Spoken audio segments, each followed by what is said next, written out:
Tiny Tina's Wonderland is the 6th installment into the Borderlands franchise and their first game not set in the major timeline of the games. In the wake of a slightly disappointing launch of Borderlands 3 leaving some fans with a nasty taste in their mouth, Tiny Tina's delivers a nostalgic yet refreshing experience that any Borderlands fan will enjoy.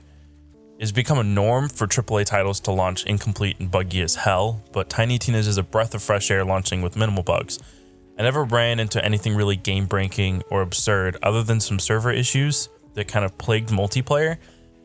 The game runs very smooth for how gorgeous the sprawling maps feel.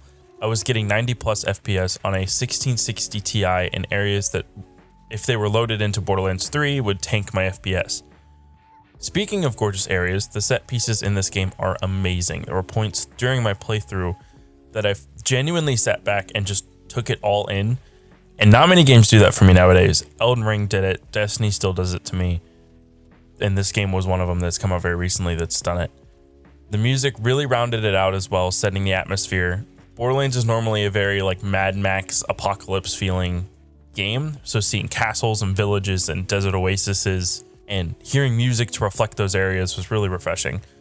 One of my biggest worries for this game was the build crafting and spells. Traditionally, Borderlands trees are pretty large.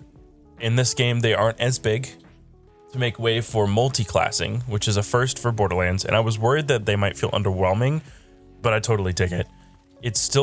Each tree still feels like it has its own identity, so seeing that mixed with other things with a tree, it promotes build crafting a lot. I was also worried about spells taking the place of grenades, making it a cooldown instead of an ammo type. I was worried that they weren't going to be as strong, but I honestly, every spell I got, I wanted to try it out. A spell would drop, I would pick it up, throw it on, try it out. Every single time I was excited to get a spell. They aren't real, some of them are very overpowered, but most of them feel pretty balanced to run. More effective spells that clear whole waves of enemies or chunk health bars on bosses are on a longer cooldown, while spells that are not so good on their own have faster cooldowns, but building your build around those spells can really boost that for sure. I've been running Spell Shot in my build, which makes my spells crit more, and I have a legendary spell that reduces the cooldown as the spell crits, making it a 2-second cooldown instead of a 5-second cooldown. It's just so much fun. I wish spells would get added into the next mainline game for Borderlands, but sadly it probably won't, just because it doesn't fit the aesthetic. It's one of those games that just grenades are going to fit better in the main line because I don't think you'd be running around killing psychos with spells. It just doesn't work. My only complaint with Wonderlands is the dedicated drops. Borderlands vets know how farming for bosses works. You go to a boss arena, you kill said boss, you reload your save, and you repeat.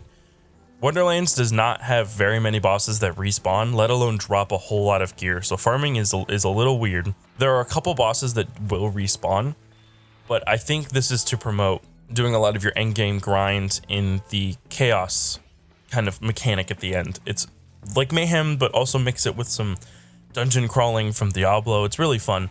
I'll probably do a whole separate video on that later because it is a little spoilery, because there are story spoilers in there and some bosses in there from the story. So I'll probably wait a couple days, do a whole separate video on chaos. Borderlands 3 had the same problem that Wonderlands had on launch of not having a very good dedicated drop system, and so farming was kind of screwed up. But they eventually fixed it in Borderlands 3 and patched it out, allowing bosses to respawn so you can farm them. I have no doubt they will change it for Wonderland, with everyone having kind of the same problem with it.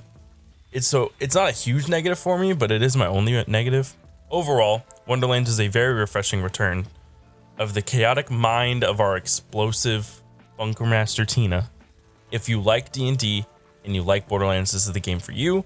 If you are an OG fan who played the DLC back in Borderlands 2 or the base game Borderlands 3, there is a ton of callbacks for you. They play on your nostalgia in the best way possible.